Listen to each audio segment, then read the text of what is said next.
There were few more effective pieces of government propaganda in the 1990s than this. Turn the tap off when you're cleaning your teeth. Leaving the tap running when you clean your teeth wastes up to 5 litres of water. If you're a student at Sacred Heart Primary School in Brisbane in the early 90s, you might remember a strange visit from the Queensland Premier Wayne Goss and an anthropomorphic water drop. The Waterwise program has been running since 1992, but today the Premier refreshed it by launching a pointy-headed drip named Mr. Wizzy. The Premier was there to deputise the children as junior spies. I want you to be my water police to make sure, not just you, but your brothers and sisters and your parents turn off the tap while they're brushing their teeth. I'd be surprised if you could find a 90s kid anywhere in Australia who leaves the tap on while brushing their teeth. This particular act of water conservation is very heavily ingrained in the national psyche, and so are various methods of saving electricity.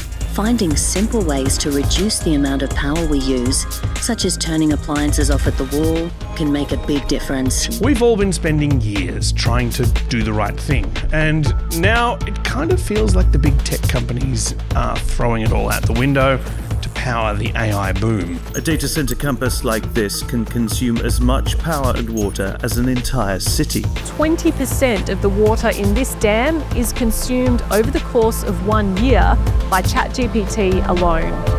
The industry is getting quite large now.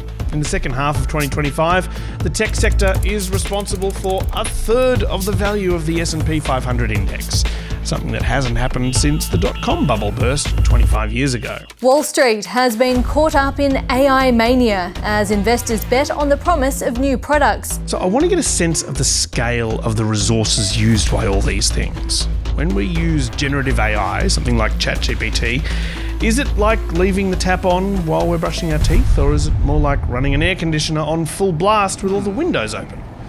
Or is it even worse? And with the market betting on AI to keep growing in size for years to come, is any of this sustainable? I'm Matt Bevan, and this is If You're Listening.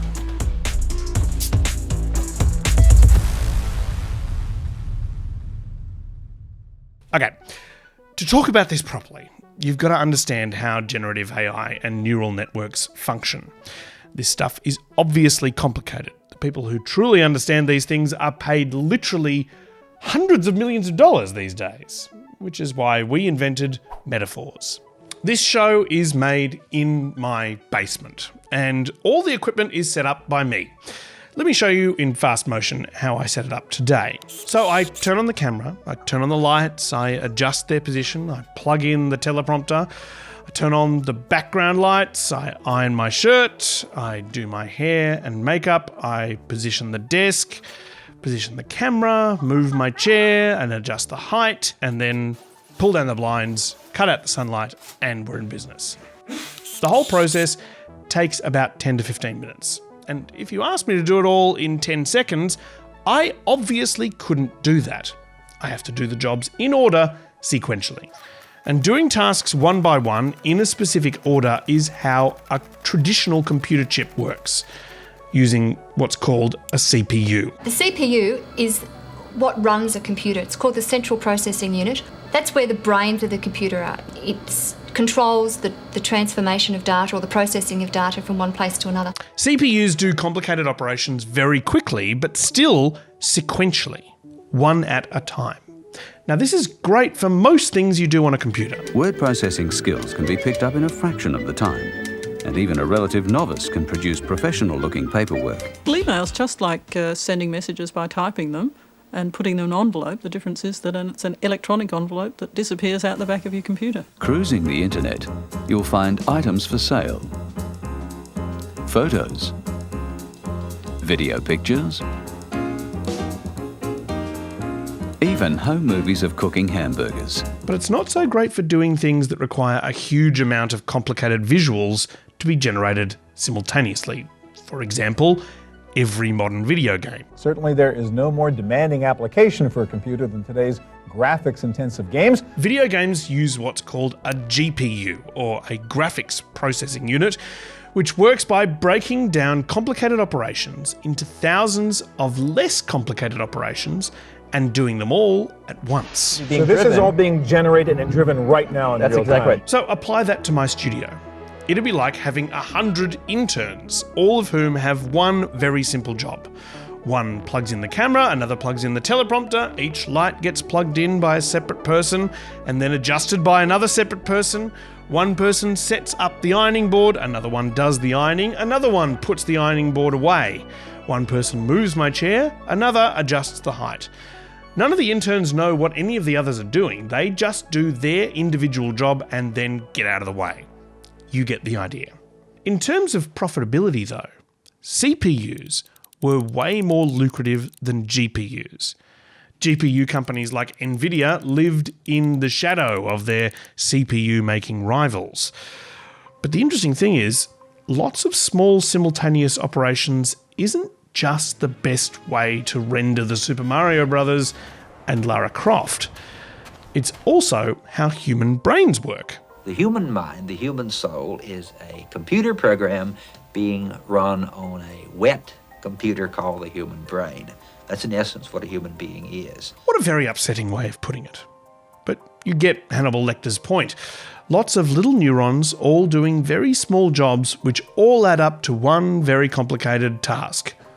A wet, complicated task. We know electrical impulses are passed along neural pathways as we think and send messages to the rest of our body.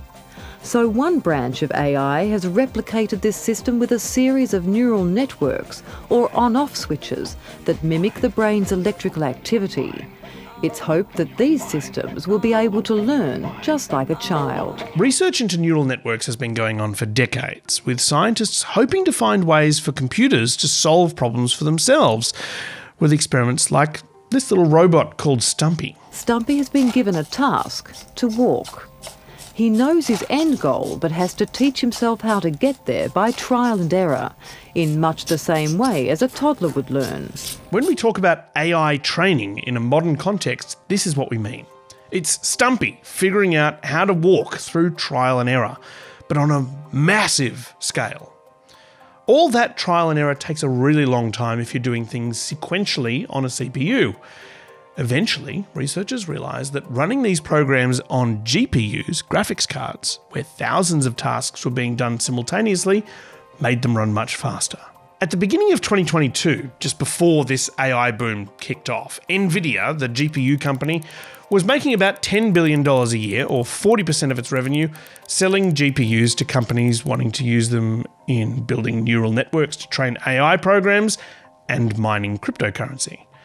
Then, in March that year, Nvidia CEO Jensen Huang made an announcement. Introducing Nvidia H100. The H100 is a massive 80 billion transistor chip using TSMC 4N process. This announcement of the H100 Hopper GPU chip was absolutely impenetrable for most people. Hopper H100's 4 petaflops of FP8 is an amazing 6 times the performance of Ampere A100's FP16. What, 4 petaflops you say? 2 petaflops of FP16, 1 petaflops of TF32, 60 teraflops of FP64 and FP32. Very exciting. But petaflops of TV32 aside, the key part of the announcement was that the Hopper chip had been designed specifically to make training AI models faster, particularly transformer models. The T in ChatGPT stands for transformer, by the way. The transformer is unquestionably the most important deep learning model invented. Hopper introduces a transformer engine. Transformer model training can be reduced from weeks to days. Now, this announcement that barely makes sense to most people was a very big deal in the tech industry. The big dealitude can best be understood through a story of a fancy dinner that was happening in Silicon Valley soon afterwards. In Nobu, Palo Alto, I went to dinner with Elon Musk, Jensen Huang, and I went to dinner. This is billionaire Larry Ellison, founder of tech company Oracle.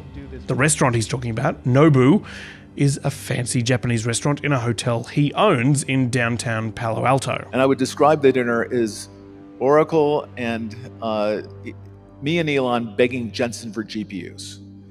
Please take our money. It seems like Musk and Ellison were desperate. Please take our money. Take more of it. You're not taking enough of it. We need you to take more of our money, please. It went okay. It worked. The reason they were so desperate is that both of them and several other big tech company CEOs are in an arms race to create the best AI program, which requires an immense amount of processing power. It's a desire to build the most capable neural network in the world. Getting there first is a big deal. See? Big deal. This race, the demand for Hopper chips, has turned Nvidia into the world's largest company by market cap. At the end of November 2025, it became the world's first $5 trillion company. It now makes 90% of its income from selling GPUs to AI companies. But this isn't just a race for chips. There are a lot of other resources required to create the best generative AI as well. Because the thing is, as anyone who has ever tried to play a newly released game on an old computer will know, GPUs get real hot when they're working hard. You can't just feel it, you can hear it as that little fan inside your PC spins so fast it sounds like it's about to take off. Running a lot of GPUs in close proximity, they work faster if you put them close together, uses a huge amount of energy. We're building data centers. I mean, my God, we're building nuclear reactors. Are you kidding me? That sounds completely made up, but it's not. You need a lot of power. And all those clusters create a lot of heat, which needs to be removed. There's so many fans and pumping equipment keeping the systems operating and cool, they generate an awful lot of noise.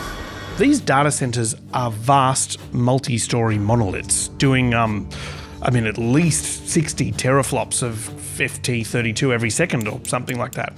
And fans aren't enough to keep them cool. These pipes are pushing cool water around the system to prevent overheating. But how much energy and water are we talking about here? So I've got an energy meter attached to my pool pump, which has measured my usage throughout October. It's been uncommonly high because we did some landscaping and the pool got filthy, and I've been cleaning it all out. So as a result, in October, the pool pump was responsible for about half of our household electricity usage. And by the way, don't freak out, we've got solar panels, so we're generating more than we use. But my pump is a 1 kilowatt pump, so running it for an hour consumes 1 kilowatt hour of electricity. I've been running it for an average of 8.36 hours a day, so that's 8.36 kilowatt hours every day. According to data provided by OpenAI boss Sam Altman, every time someone asks ChatGPT a question, it uses the energy equivalent of 1.23 seconds of my pool pump. So 1 day of pumping is equivalent to about 25,000 prompts. But obviously, text-based conversations isn't all we've got ChatGPT and other AI tools working on.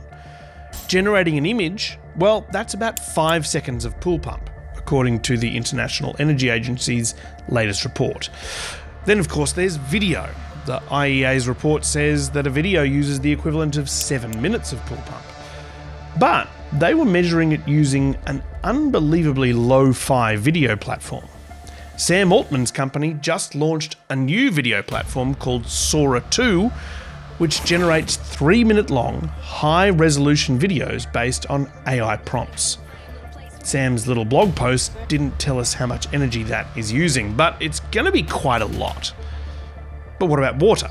Well, again, according to Sam Altman, each prompt uses 1/15 of a teaspoon of water, and that's such a small amount it's kind of impossible to imagine. But if you imagine the 25,000 prompts that equate a day of pumping, it's 7.5 litres, so less than you use to wash the dishes in your kitchen sink. If you're worried that your personal usage of AI is destroying the environment, you can rest assured that it isn't. You're doing 100 other things every day that use more water and electricity than AI. Even if we ignore everything except the highest estimates for AI water and electricity consumption, it's not a serious issue at the moment. In the United States, in 2024, all data centers combined, AI and non-AI, used roughly the same amount of water as was used to grow American lettuce. All of those data centers used less than half as much water as the US golf industry. But now it's time for caveats, and there's a lot of them. For one thing, while I almost exclusively run my pool pump using solar power, AI data centers operate day and night, and they use fossil fuels to make up gaps in renewable and nuclear energy supply. Oh yeah, they're buying nuclear power stations, by the way, to make sure they can keep their GPUs humming. When I say nuclear, you say energy. Nuclear! Energy! Nuclear! Energy! Nuclear! Energy! Also, that data on electricity and water just comes from a blog post by Sam Altman, not an independent audit. I am giving you way more information about my pool pump than he is about OpenAI's data centers. In fact, I'm giving out more information about my pool pump than any of the AI companies are giving out about any of their operations. Another issue is that while on a global scale, AI data centers aren't using a ridiculous amount of energy or water, data centers aren't spread evenly across the globe. They're concentrated in Europe, the US, and China. And they're further concentrated in specific regions. When you look at electricity use in Ireland, 21% of it is used by data centres, which is a massive amount. In Ireland, tech companies have taken advantage of tax incentives to set up massive data centres around Dublin. I don't think it's worth having, in this local area, 40 of the 80 data centres in Ireland are located right here. In the US state of Virginia, the tech companies have started running TV ads to try and soften their image as they press ahead with plans for hundreds more data centres. Virginia's data centers are there for you. They're already using more than a quarter of the state's electricity. Guys ready? We help your families conserve energy and live more sustainably. Virginia's data centers, connecting us to what matters most. Barring any catastrophic market crashes, AI's appetite for water and electricity is projected to keep growing every year. And this is really the challenge. Right now, AI is not a big environmental problem, but the thing is, every other part of the economy is finding ways to use less energy and less water. Take the American golf industry, for example. In the last 20 years, the amount of water used on golf courses has fallen by about 30%. In the last 20 years, everyone in the Western world has been turning off the tap while brushing their teeth and switching off appliances in the wall and doing other things that are significantly more helpful than those things. And all that means per capita energy use is down. Carbon emissions per capita are down, but not for the AI industry. Nvidia, Google, Microsoft and Meta have seen their cumulative emissions rise by 72% in the last 5 years. They have made attempts to build wind and solar farms to offset that, but they cannot keep up. So at an individual level, for you, the average person just trying to keep the preteen water police off their back, AI isn't a big deal. But at a societal level, we're adding a new drain on resources and a new source of emissions at a time when most Western countries are cutting back on all of that.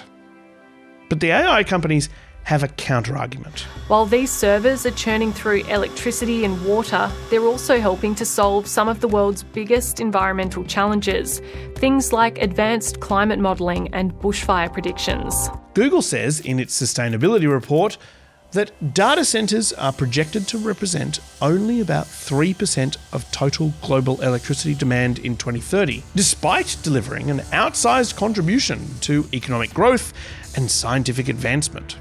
They say that AI will be a net benefit to the world once the construction phase is over and it's running at full capacity. AI is the greatest equalizing force. If I were 22 right now and graduating college, I would feel like the luckiest kid in all of history. You have access to tools that can let you do what used to take teams of hundreds. It is a renaissance. It is a golden age. We are now solving problems with machine learning and artificial intelligence that were, kind of in the realm of science fiction for the last several decades. While making these last two episodes, I've been testing out how useful various AI tools are in helping me with my work. I've had mixed results. Last week, I asked ChatGPT if it could help me find news clips covering the collapse of pets.com as it was happening in 2000. We were talking about this in last week's episode if you haven't watched it. It sent me links to the commercial featuring the pets.com sock puppet dog. Today, we're coming to you from one crazy dog park. I said I didn't need the commercial. I found that myself. What I needed was archival video or audio news clips. It sent me links to a bunch of articles from US news outlets, none of which had any video or audio clips. We went around in circles a few more times until finally it sent me the sock puppet dog commercial. Today, we're coming to you from one crazy dog park. Another day, I asked it if it could help me figure out when this dinner took place. So I went to dinner with Elon Musk, Jensen Huang, and I went to dinner. The best it could do was to tell me that it happened sometime before Larry Ellison told the story of the dinner in that clip. What an excellent use of 1/15 of a teaspoon of water. Writing this episode required a lot of data to be gathered and converted into usable units. All the data about golf course water usage, for example, was provided in acre feet. And sorry, but we don't use that unit here in the civilized world. ChatGPT could kind of help with that, but occasionally it would spit out data that doesn't make any sense. And occasionally, if it couldn't find the numbers I was looking for, it would just make them up. That's a bit of a problem if you're a journalist. The amount of time that I spent checking its work and trying to coerce it into doing what I actually asked it to do far outweighed the amount of time that the AI actually saved me. Now, I'm not saying that AI is all bad. There are good examples of times when it can be used very productively as a tool. And it's definitely 100% way better at coding than me. But the vast majority of AI right now definitely needs a lot of human supervision. I think at the current stage we're at with these AI tools, it's a pretty common experience among people who give AI a go to find that the work it does for you is equivalent to a very, very enthusiastic but ultimately quite incompetent intern. Or a slightly better but also slightly worse search engine. One thing it did help me find was that statistic about AI using about as much water as lettuce farming. But you can trust lettuce. It does what you expect it to. It grows to a certain size, and then you eat it and absorb its nutrients. Do we know how big AI is going to get? How many hopper chips will be needed to train ChatGPT 6 or 7 or 700? Also, you don't have to eat lettuce if you don't like it. AI, meanwhile, is getting shoved into everything like cottage cheese. AI's costs and benefits are all in the future. We've been promised that it's all going to be okay, and that we'll have some magical, zen, utopian future where we don't have to work, and where AI is going to solve all of the world's problems, from loneliness to climate change. But people working in the industry have a truly ungodly amount of money invested in making sure this pays off. The bubble is truly massive, and they really would rather it didn't pop. So I'm not exactly sure how much you can trust their promise that it's all going to be okay.